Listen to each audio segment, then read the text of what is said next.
Bonjour à tous. Le pape Benoît XVI a quitté quelques heures la ville de León hier pour se rendre à une soixantaine de kilomètres dans la petite ville de Guanajuato qui a donné son nom à cet État du Guanajuato. Et c'est du reste dans le palais qui sert de siège au gouvernement de cet État que Benoît XVI a rencontré le président mexicain Felipe Calderón. Une rencontre en privé, en particulier parce qu'ici au Mexique, on est en période à quelques semaines de l'élection présidentielle, période électorale donc, et les partis politiques ont bien insisté pour que cette visite pontificale ne puisse pas être récupérée, même si on souligne que le président Calderón, quant à lui, au terme d'un mandat de 6 ans, selon la Constitution, ne peut pas se représenter.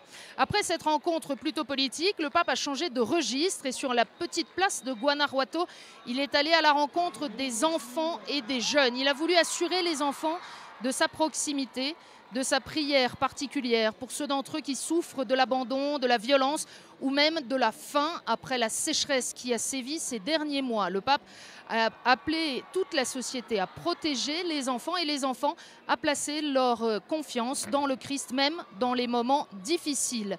Laissons l'amour du Christ changer nos cœurs et alors nous pourrons changer le monde, leur a dit Benoît XVI. Benoît XVI qui ce dimanche va vivre la journée la plus intense de ce séjour au Mexique avec la célébration de la messe. Tout d'abord ce matin à 10 h, il sera 18 h en France. Célébration de la messe au parc du Bicentenaire où se trouvent depuis samedi après-midi déjà des dizaines de milliers de fidèles. Et puis dans l'après-midi, le pape célébrera les vêpres à la cathédrale avec les évêques du Mexique mais aussi des représentants de tous les épiscopats d'Amérique latine. Il sera à peu près 2 h du matin en France et bien sûr vous pouvez suivre tous ces rendez-vous en direct mais aussi si vous dormez en différé sur KTO et ktotv.com.